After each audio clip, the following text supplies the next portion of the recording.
Hello, my name is Stephanos. I'm working for Smarkets, and we are hiring. And this is a talk about time zones. This talk was inspired from last year's Pycon that I gave a lightning talk about some technicalities in time zones, and there were a lot of people that asked me how time zones work in general and why it's hard to do things with time zones and why don't we can just subtract two numbers and be done with it. So one question that we want to answer is, what time is it? So if we check our clocks, it's 16:30, but if I am to make a call to my family in Greece, they will tell me, no, it's not 16:30, it's 18:30. And if I'm to call a friend in Melbourne, he will tell me, no, it's 3:30 in the morning, you've woken me up, and it's Saturday. So we will have problem in agreeing on what day is it. So this is not a correct question to answer. The correct question is, what time is it here or at some place on Earth or in the universe? So in order to answer this question correctly, we have to have a little bit of a history lesson to understand why we have time zones, what are time zones, what problems are we trying to solve with time zones, and what problems we have introduced trying to solve the other problems. So the first thing that we have to answer is, what is time? And time for humanity since time immemorial meant apparent solar time. And it's the time that someone reads on a sundial. So you take your sundial, you wait for sun if you're in the UK, or if you're in a sunny place, you just read it, and you have the time. But that wasn't good enough at some point. And this point was when we started having pendula, and we were able to count time in a really, really well method, like better than a sundial can. And we introduced the notion of mean solar time, which means effectively time,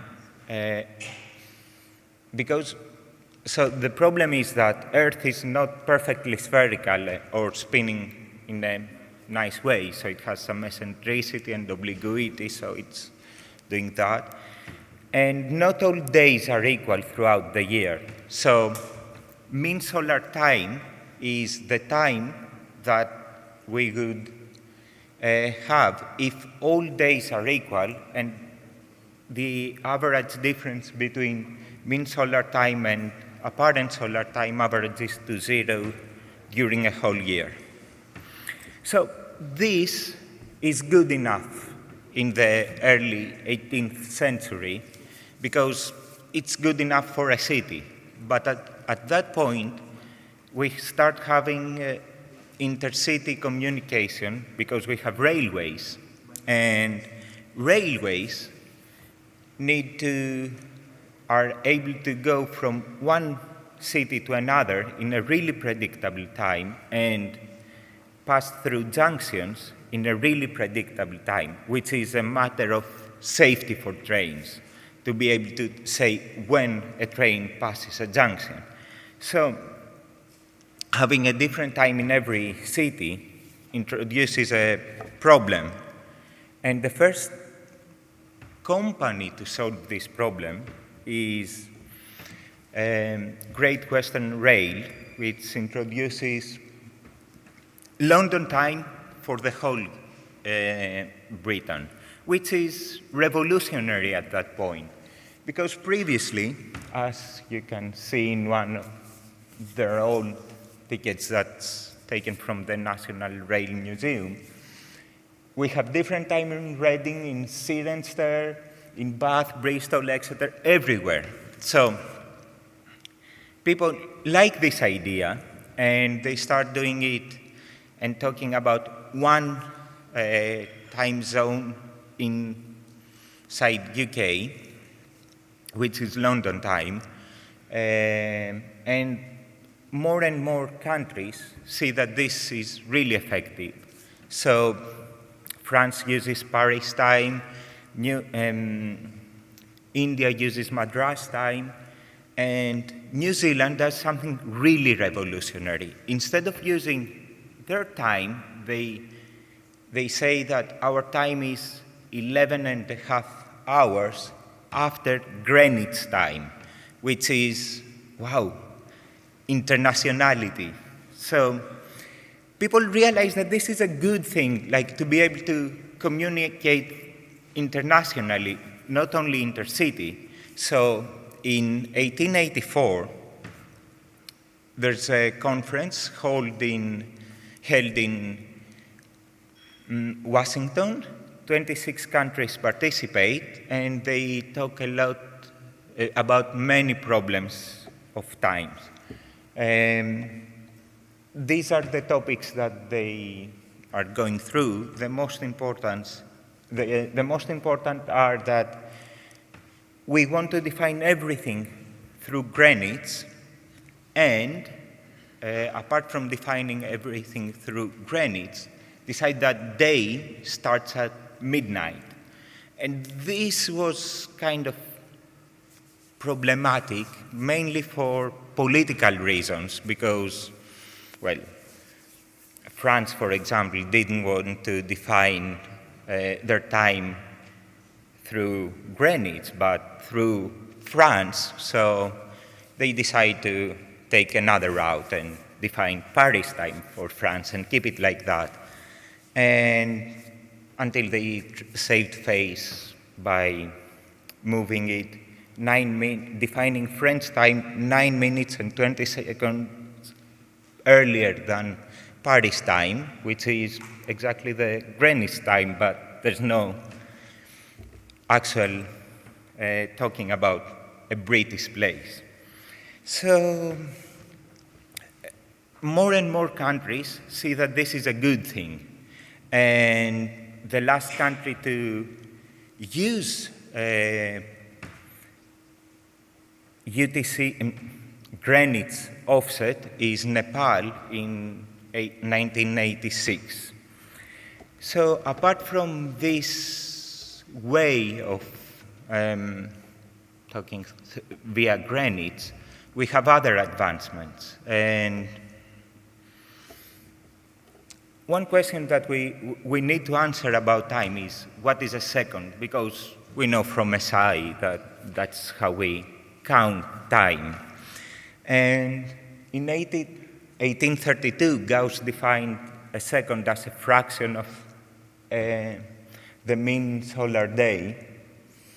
And then, because, as we said, this is not the best idea, because the Earth spins a little bit slower. It's not perfectly correct to define it through the mean solar day. We define it via the 0th January of 1900, which is a specific day, which is a fancy way of saying 31st of December.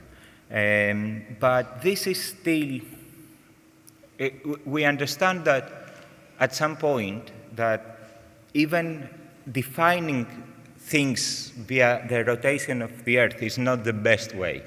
And the reason is that during the 50s and the 60s, we start having really good way of counting time via atomic clocks. So we redefine the second as some periods of a natural phenomenon. So we have really, really good accuracy. In 1997, we improved that definition by adding that this should be at rest at 0 Kelvin. Now we added something more saying about the ambient radiation, but I couldn't find it in NIST, so I don't know the exact definition, but we are keep improving it. And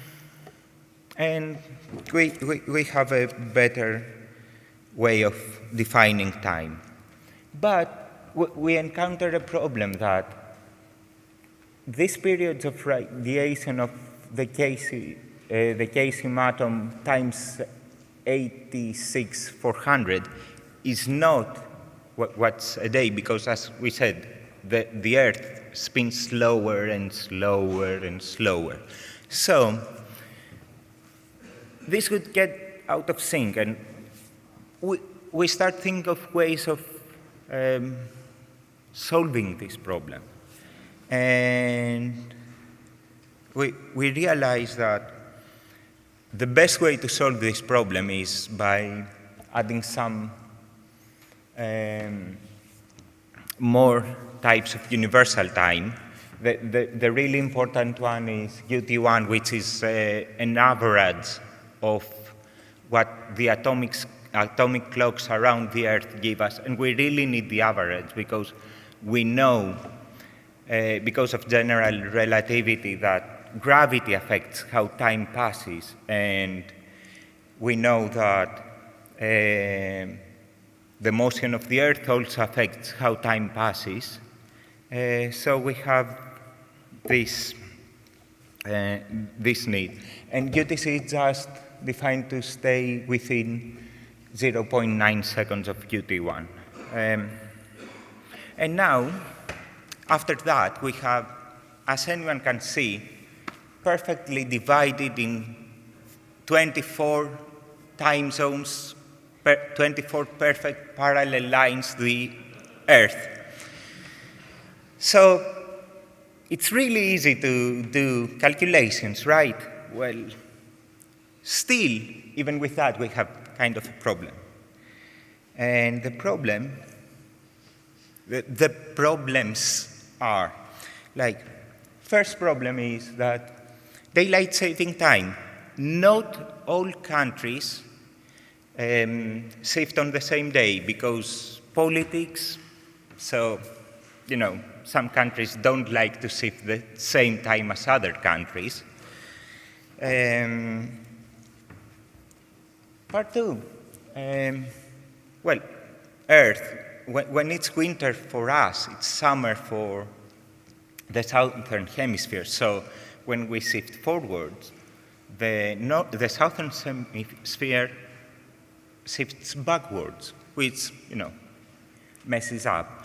And to add to this distinction, because some countries are big, only a part of them will move during summer, just to add to the confusion.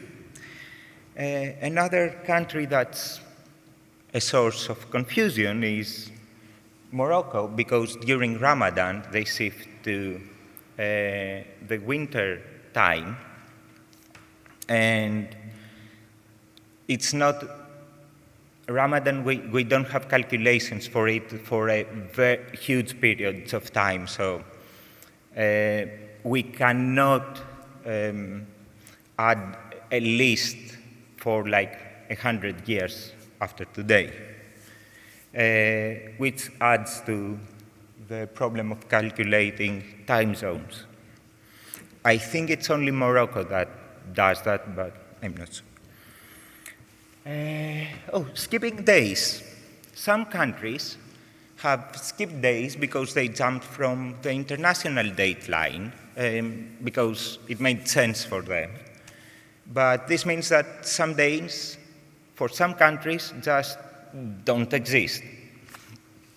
Another problem. Well, in the early days, we had the Julian calendar, and then we passed to the Gregorian calendar. And these two calendars are not in sync, and they are like 2 weeks apart. So for most European countries, we don't have 15 days. And because these step didn't happen for all the countries at the same time, it's not the same 15 days for everyone. Changing time zones. Some countries just change time zones because they like.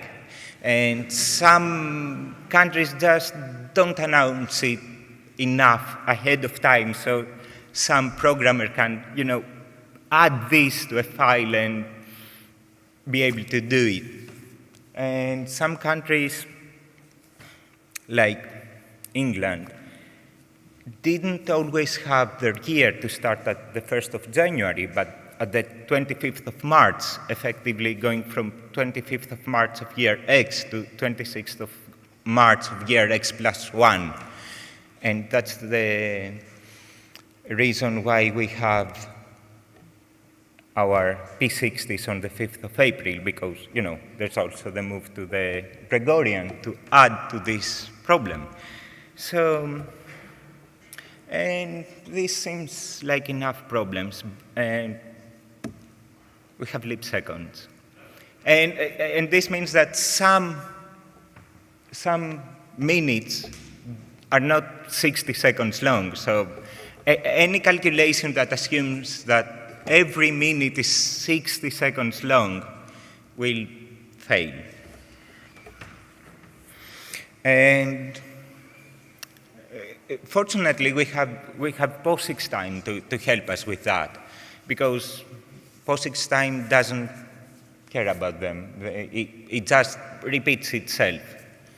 POSIX time is an integer that increments 1 second every second since 1950, disregarding leap seconds. So some integers map to two moments in time. So what can we do?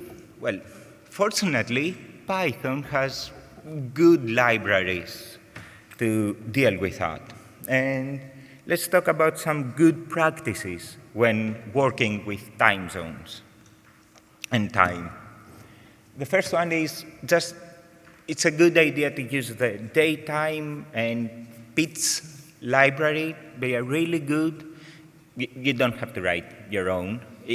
Probably if someone tries to write his own, he will fail at some of these corner cases that we mentioned before. Another good idea is not to use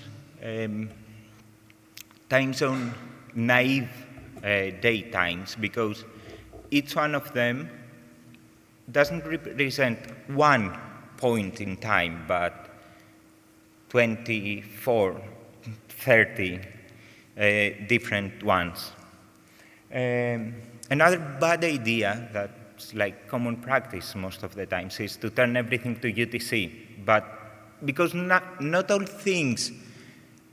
countries announce their changes. You may change to UTC your time, and then this is wrong. You are half an hour or an hour off. Another common pitfall that I have messed up with that is assuming that UTC now returns something that's UTC, but no, it's a time zone naive datetime object. But it's the same time in UTC, so you have to add UTC yourself.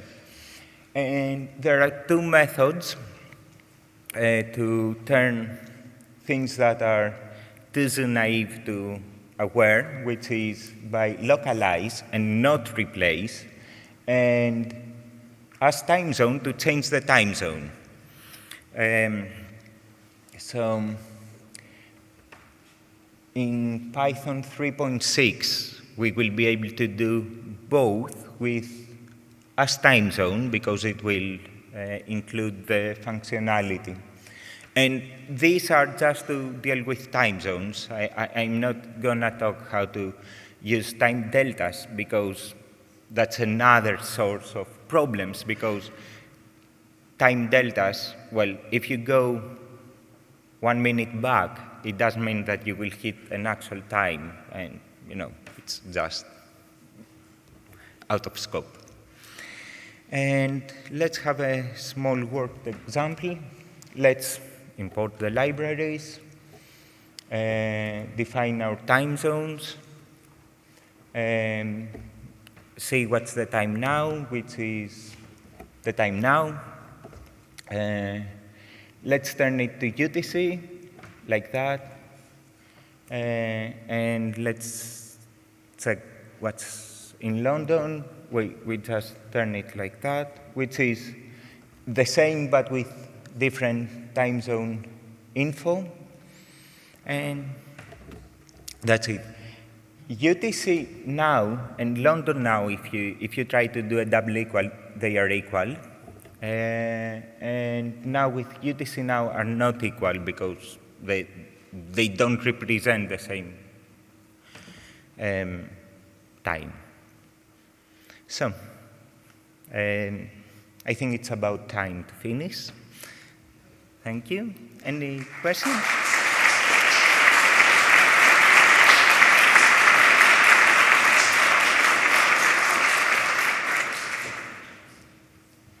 Thank you very much, Stephanos. We're a little short on time for questions, but I think we can probably squeeze in one or possibly two, depending on how they go. Have we got any questions here? Right here.